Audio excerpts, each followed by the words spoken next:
بەڵێ بەڕێزان بەردەوامین یەکەم گفتوگۆی ئەمڕۆمان لەسەر هێرشەکانی ئیسرائیلە بۆ باشووری لوبنان و بۆ سەرگروپەکانی تر لە وڵاتانی تر لە عێراق لە یەمان و لە ئێران. ئیسرائیل هێرش دەکاتە سەر ئێران. ئیسرائیل خۆی دەڵێ هێرش دەکەم وەڵام دەدەمەوە و ئێرانیش پەیامی ناردووە دەڵێ گەر وەڵاممان بداتەوە ئێمە ئەم جارە وەڵامی تونترمانە بێ. گفتوگۆکەین لەگەڵ زۆر بەڕێز شوان حەمەد چاودێری سیاسی ڕاستەوخۆ لەگەڵمانە لە ڕێگەی سکایپەوە. کاک شوان سڵاو لێ بێم کاتت باش، سپاس بۆ بەشداریکردنت. با خوێندنەوەی ئێوە بە ڕوانینی ئێوە هێرشەکانی ئیسرائیل تاکەی بەردەوام دەبێ، یعنی ئامانجی دیاریکراوی ئیسرائیل کوێی ترە؟ ڕۆژتان باش. بە بڕوای من لە دوای ڕووداوەکانی حەوتی ئۆکتۆبەری ساڵی پار ڕێزدەمەکانی گۆڕان کاری تێدەکرا دەدان لە نەڕکابەرەکانەوە بە تاقێکی زۆر شوێکی بنچینەی گۆڕانکاری بەسەراتێت. دوای ڕووداوەکە حەوتی ئۆکتۆبەر ئیسرائیل خۆی دەپێشتر بوو لە گۆڕینی ئەو بەرسەیان. بۆیە لە ئاستی خۆپارێزی و لە ئاستی لێدان لە بەرامبەر لێدان و لە ئاستی گۆڕینەوەی بۆ نمونە دیلێکی ئیسرائیلی بەدەیان و سەدان دیلی لوبنانی و فەڵەستینی ئەوە پیشان گۆڕانکاری گەورەی بەستا. ئێستا ئیسرائیل هێرش دەکات. ئیسرائیل و جووەکانی ئیسرائیل تووشی شۆکێکی گەورە بوون دوای حەوتی ئۆکتۆبەری ساڵی پار، دوای هێرشەکەی حەماس و حەماس سەدان کەسی سڤیلی کوشت و 300 لەو کەسانەی کە کوژران هاوڵاتی ئیسرائیلی نەبوون، بەڵکو وەکو گەشتیار بۆ بەشداری فیستیڤالێ چوون. بۆیە ئیسرائیلیەکان ئێستا لە ڕێساکان گۆڕیوە و دەستپێشخەریەکان لە دەستی خۆیانایە، خۆیان دەتوانن ئەم ڕوبەڕووبوونانە کەی بیانەوێ توندێکەنەوە و کەی بیانەوێ ئارامی دەکەنەوە. و ئێستا زیاتر لە لایەنێک یا لە جەبهەیەک شەڕ هەیە. ئیسرائیل لە ناو خاکی ئیسرائیل و فەڵەستینە لەگەڵ حەماسا ڕوبەڕووبوونەوەی هەیە، لەگەڵ حیزبوڵڵا ئێران لە پشتی لە لوبنان ڕوبەڕووبوونەوەی هەیە، لەگەڵ ئێران بە بردومانی ئاسمانی ڕوبەڕووبوونەوەی هەیە. بەڵام ئیسرائیل لەم جەنگا بە تەنها نییە، هاوپەیمانی بەهێزی هەیە، یعنی گەورەترین زلهێزی جیهانی وەکو ئەمریکا و زلهێزێکی گەورەی وەکو بەریتانیای لە پشتا. بەریتانیەکان و ئەمریکیەکان ئەو ئەرکیان لە کوردەڵێ لە کۆڵ ئیسرائیلەکان کردوێتەوە. ئێستاوا پێچێ یەمەنیان گرتبێتە ئەستۆی خۆیان و لێدان لە حوسیەکان لە شیعەکانی یەمەن وەکو بەشی ئەمریکیەکان و بەریتانیەکان لەم جەنگەیە ئەکرێ کەناسە بکرێت. هەمان کات لە سووریا ئیسرائیل لە بەرامبەر حیزبوڵڵا، لە بەرامبەر ئێران، لە بەرامبەر سووریەکان، لە بەرامبەر فاتمی زەینەبیەکان بەردەوام ئۆپەراسیۆنەکە. و لە سووریا ئەمریکاش لەگەڵ ئیسرائیل لە داهاتووی عێراقا بە بڕوای من تا ئێستا ئەمریکیەکان چەندین جار لە میلیشیا عێراقیەکانیان داوەش یا عێراقەکان ڕەنگە لە قۆناغی داهاتووە ئەم دووالە ئەم هاوکێشەیە لە بینی ئەمریکا و ئیسرائیلە بگوازێتەوە بۆ عێراق بە جۆرێ ڕۆڵەکان بگۆڕنەوە و ئیسرائیل و ئەمریکا بەشدار بن لە لێدانی میلیشیا شیعەکان لە عێراق. باشە کاک شوان، هەندێک دەڵێن بەو پێی کە عێراق تەنها لەلایەن ئێرانەوە سەرپەرشتی ناکرێت، یعنی بڕیارەکانی بۆ نادرێت، بەڵکو ئەمریکاش هاوبەشە هێشتا لە عێراقدا. ڕەنگە ئەمەوا بکە کە گورجەکانی ئیسرائیل لە عێراق لە ئایندەدا ئەگەر بیوەشێنێت بەو شێوازە نەبێت کە بۆ نمونە لە لوبنان ئەنجامی دەدا، یان ئەمریکا نێوێ عێراق بگلێتە ئەم شەڕەوە و ئێرانیش بە هەمان شێوە نەیەوێت عێراق وەکو هەناسەی ئابووری ئێران دۆخی تێک بچێ لەم کاتەدا. ئەوە ڕاستە. بە بڕوای من عێراق بەکات دێنێ بە مۆدێلەکەی لوبنان، بە مانای شتێک کەی پێویستی بوو میلیشیا شیعەکان بەکاردێنێت و کەیش ویستی خاوی کاتەوە حکوومەتی عێراقی وەک حکوومەتێکی دانپێنراوی نێودەوڵەتی تاسی نێودەوڵەتیان بەکاردێنێت وەکەوەی لە لوبنان ڕوەدا، یعنی کەی بیانەوە حیزب الله بەکاردێنن و کەیش ئەگەر هەر کات حیزب الله لاواز بوو ئەو کاتە سوپای فەرمی لوبنانی ڕەنگە بچیان دێ شوێن بگرێتەوە بۆ ئەوی دۆخەکە ئارام بێتەوە. پێم وابێ ئەم سیناریۆی لە عێراق شاڕەنگە لە داهاتوە دووبارە بێتەوە و ئەو حکوومەتەی کە هەیە خۆی عێراق دابەش کراوە بەسەر دوو بەشی تایبەتدا بەڕاستی. بەشی یەکەم ئەوەیە لە ڕووی سەروەری نێودەوڵەتی و لە ڕووی ئابووری و لە ڕووی پشتیوانە دیپلۆماسیەکان و ئەوانەی تر لەژێر هەژمونی ئەمریکا، بەڵام لە ڕووی ئاژاوەنانەوە یا باڵێن ئاشوبنانەوە یان تێکدانی ئاسایش و دەستی باڵا لە ناوخۆی عێراقا لەژێر هەژمونی ئێرانە. بۆیە ئەم دوو لایەنە هەر یەک بەو کەرەستانەی کە لەبەر دەستیاتی عێراق بەکاردێنن. بە دڵنیاییەوە ئەوەی کە ئێستا ڕوونە ئاماژەکان بە تەواوەتی ڕوونە، ئێران بە هیچ جۆرێ شانسی بردنەوەی ئەم شەڕەی نییە. ڕەنگە هەوڵبات بە کەمترین زەرەرەوە لێی دەچێت. مادەم باسی عێراق شەکەین خاڵێ زۆر گرنگە خۆش ئاماژەی پێبم. ئێمە لە باشووری کوردستان کورد لە عێراق پێویستە چەند بتوانێت خۆی بپارێزێ لەم شت و نەچێتە هیچ بەرەیەکەوە بەڕاستی. ڕاستە بۆ ئێمە لەباری استراتیجیەوە ئەمریکەکان زۆر گرنگن. ئێستا دوو قواری کوردیمانەیە لە هەرێم و لە ڕۆژاوای کوردستان و ئەو دوو قوارانە بمانەوێت نەمانەیە پشتیوانێکی گەورە بۆ ئێمە ئەمریکاوە و پەیمانەکان. بەڵام هەمان کات ئێرانیش دراوسەی ئێمەیە و سنوورمان بەیەکەوەیە. لەبەرەوە بە بڕای من لایەنە سیاسەکان و کورد بەگشتی ئەبێ لەم جەنگەی کە بەڕێوەیە خۆی بپارێزێ و بتوانێت لەباری ئابووریەوە لەباری جان و سەلامەتی خەڵکەکەوانێ بەجددی بی لەم پرسە بکاتەوانێ و ژیرانە عاقڵمەندانە لەم سەودایە ڕۆڵی خۆی بکات. باشە کاکشوان بۆ پێیەوە لە دەرەوەن لە سەراستی شەقام هیچ دەنگ و باسێکێ لەم شەڕی ئیسرائیل بۆ سەر باشووری لوبنان بۆ ئێران بۆ عێراق و لە سەراستی سیاسی چۆن باسەکرێ؟ لە ئەوروپا بەگشتی وەکو کۆمەلگاکان لانیکە من لە سکەندناڤیا کۆمەلگای ئارامن، یعنی خەڵکی سادە کەمتر ڕەنگە لە هەواڵ لە ڕۆژنامە لە هەواڵەکانە بیستن، بەڵام بەگشتی خەڵک لێرە خەریکی ژیانی مەدەنیانەی ڕۆژانەی خۆیەتی ئەوەی کە هەیە میدیاکانن و ئەو ئینستیتوتانەی کە گرنگی بە توێژینەوە و بە چاودێری ئەو ڕووداوانە. بەڵام ئەوەی کە بڵێ ڕاستەوخۆ کاریگەری هەبێت ڕاستەوخۆ کاریگەری لەسەر ئەوروپا نیە. ئەوەی کاریگەری لەسەر ئەوروپایە جەنگی ئۆکرانیا و رووسیا.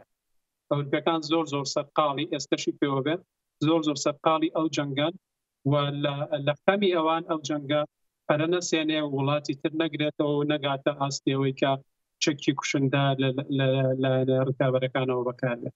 بەڵام خۆرەڵاتی ناوەڕاست نەوە دوایینەوە ئێمە خۆمان خەڵکی ناوچەکەین و ئەوروپیەکانیش بەگشتی هەمومان ئەزانین کە خۆرەڵاتی ناوەڕاست بە درێژایی 114 ساڵی ڕابردوو بەردەوام لە جەنگا بووە لە ناوخۆی وڵاتەکانە لە نێوان دراوسەکانە لە نێوان بەرەکانە.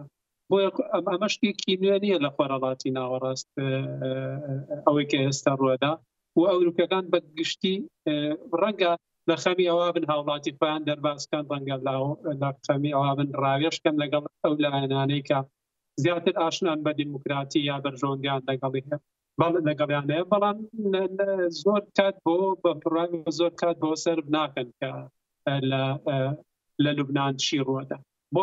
بۆ فەڕەنسیەکان ڕەنگە گرنگ بێ پێگەی لوبنان لە ڕووی جیۆپۆلیتیک و ئابووری و کلتوریەوە. بەڵام بەگشتی ئەوروپیەکان ئەو خەمەیان نییە ئەوەی کە ئێستا زیاتر سەرقاڵە بەڕاستی ئەمریکەکان. باشە کاکشوان ئیسرائیل دەڵێ نەخشەی ڕۆژهەڵاتی ناوەڕاست دەگۆڕین بەو شێوەی کە دەمانەوێ. پێ دوایە مەبەستیان لەمە چی بێ؟ هەندێک ئەمە بە خوێندنەوەی خۆیان چاودێرانی سیاسیەوەی کام چەند ڕۆژە من گفتوگۆم لەگەڵ کردوون لە پرۆگرامەکە دەڵێن ڕەنگە بۆ ئایندا دروستکردنی دەوڵەتێکیش بۆ دەوڵەتێکی کوردیش بۆ کورد ینی ئەستەم نەبێ ڕەنگە لە چوارچێوەی ئەو نەخشەیەدا بێ بە بڕاییەوە شتی وە با بڵێن ئەگەرێکی نزیکە یاخۆت نا لە ڕووی دادوەریەوە ئێمە لە هەموو نەتەوەکانی دنیا زیاتر شایستەوەی کە دەوڵەتی خۆڵانە من ڕەنگە لە دیداری کەشە باسم کردوێ لە 1990 ئەرمەنیەکان حکومەتیان بۆ دروستکرا دەوڵەتیان بۆ دروستکرا لە دوای هۆلۆکۆست جووەکان دەوڵەتیان بۆ دروستکرا و تاکید دەکەمەوە کە دەوڵەتیان بۆ دروستە نەک خۆیان دروستیان کرد چونکە ئەو نەتەوە ژێردەستانە قووەتی ئەوەیان نییە لەوە کەشە گیانانە خۆیان بەدەستی خۆیان دەوڵەت دروستکەن بەڵام ژیری ئەو نەتەوانە لەوایە ئامادەسازی بکەن بۆ ئەو هەلومەرجەی کە دێتە پێشەوە تا لە توانای هەڵگرتنی ئەو بەرپرسیارەتە بنەوە کاروانە بنە پێشەوە بۆیە بە هەموو لۆجیکێکی مێژوویی دادوەری ئەبێ ئەو خۆرەڵاتی ناوەڕاستە کە 100 ساڵە شەڕی تایە بە جۆرێکیکە دابڕێژێتەوە وە لەویا کورد وەکو گەورەترین نەتەوەی بێدەوڵەت ببێتە بژاردەی یەکەم بۆ زلهێزەکان کە بتوان دەوڵەتێکی بۆ دروستکەن بەڵام پرسیارەکە لای خۆشمان ئەوەیە ئێمە لە ئاستێواین بە بڕای من ئەگەر هەلومەرجی توا بێتە پێشەوە بەڵێ ئێمە لە ئاستێواین من بەبیریان بۆ نمونە لە پێش ڕاپەڕینی 91دا لە ڕکابەرە کوردیەکان کە لە شاخ ئەو کاتە شەڕی ناوخۆ هەبوو هەلومەرجێ بوو یەکیان گرت و لە 2023 پێشەوەی سەدام حوسێن بڕۆکە جارێکیکە یەکیان گردەوە و هەرێمی کوردستان بە هەموو کەم و کوڕی و بە هەموو ئەو کێشانەی کە ئەمانە دروست بوو ئێستا قەواریەکمانێت بۆیە بەڵام کەوتۆتە سەرەوەی زلهێزە جیهانیەکان ینی ئەوەی کە لە دوانێکی سەرگوزیرانی ئێستا ئیسرائیل بە بڕای من بەس نییە بۆ ئەوەی کە ئێمە دڵ بۆ خۆشکەینیا هەتا ئەگەر لەباری کرداریەوانەیە دەستبەرین بۆ ئەو کەیسە گەورەیە بە بڕای من ئەبێ ئەوە یەکەم ببێتە سیاسەتی دەوڵەتی ئیسرائیل خۆی سیاسەتی دەوڵەت بێت نەک حکومەتی بێت و حکومەتی بڕاو هەر حکومەتی شتێ ئەمە یەک دوام و ئەم سیاسەتە لەگەڵ بەرژەوەندێنێ و دەوڵەتیەکانە بگونجێ بە تایبەتی بەرژەوەندەکانی ئەمریکیەکان و ئەوروپیەکان و لە بەرامبەریشا هێزە گەورە جیهانیەکانی تر وەکو ڕووس و چین و ئەو هێزە ناوچەیانی کە لە دەوروبەری ئێمە هەن ئەوەی جمهوری ئیسلامیە تورکیا ئەوانە ئەو هەلومەرجانە چۆنە ڕەخسێ چۆن پێکهاتەیەکی نوێ لە ناوچەکە دروستە بێ و دەوڵەتێکی نوێ دروستە بێ بە بڕای ئەوە پرۆسێکی زۆر ئاڵۆزە و زیاتر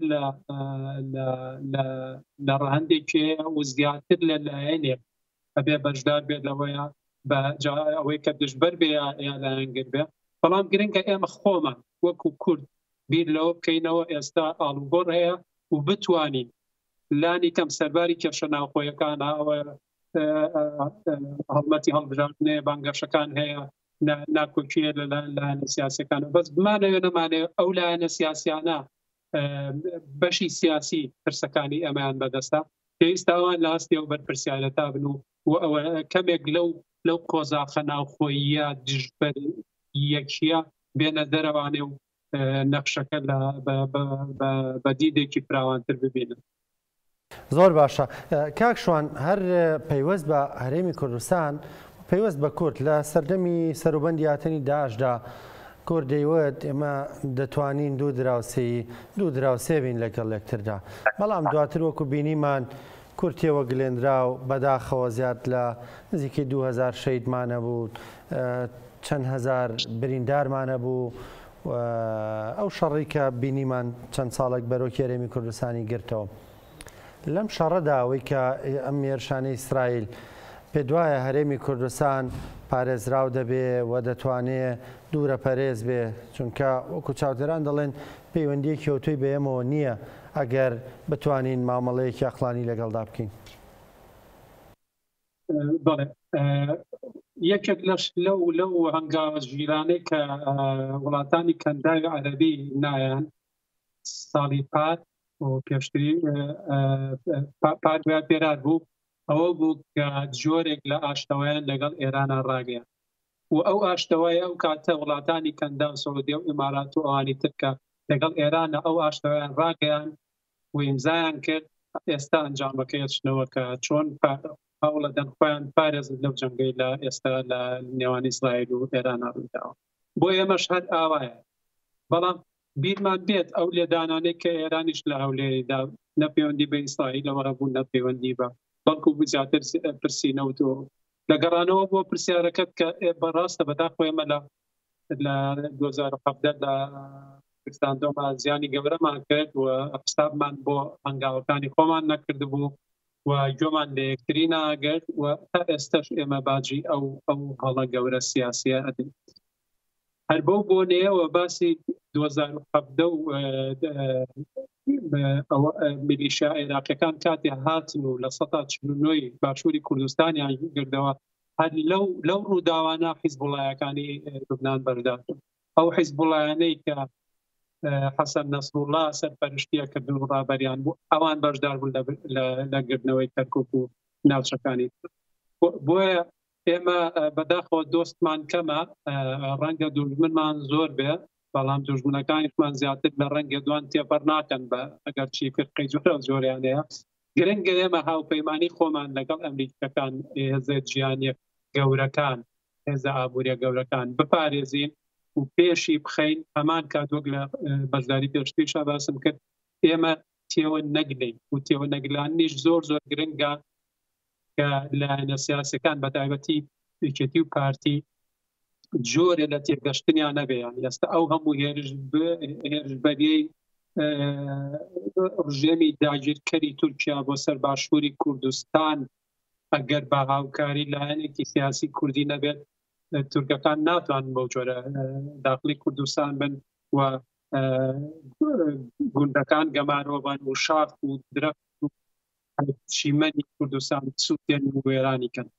بۆیە زۆر گرنگە ئێمە هەر ئەمڕۆ نەبینین، هەر خۆمان نەبینین، هەر گروپ و بنەماڵەیەک و حیزبێکی سیاسی نەبینین، بەڵکو لە ئاستێنەوەی ڕووداوە گەورەکان نابین و لە ئاستیەوە بین کە ئێمە نەتەوەیەکین شایستەی ئەوەی کە ئێمە خۆمان بەڕێوە بێت.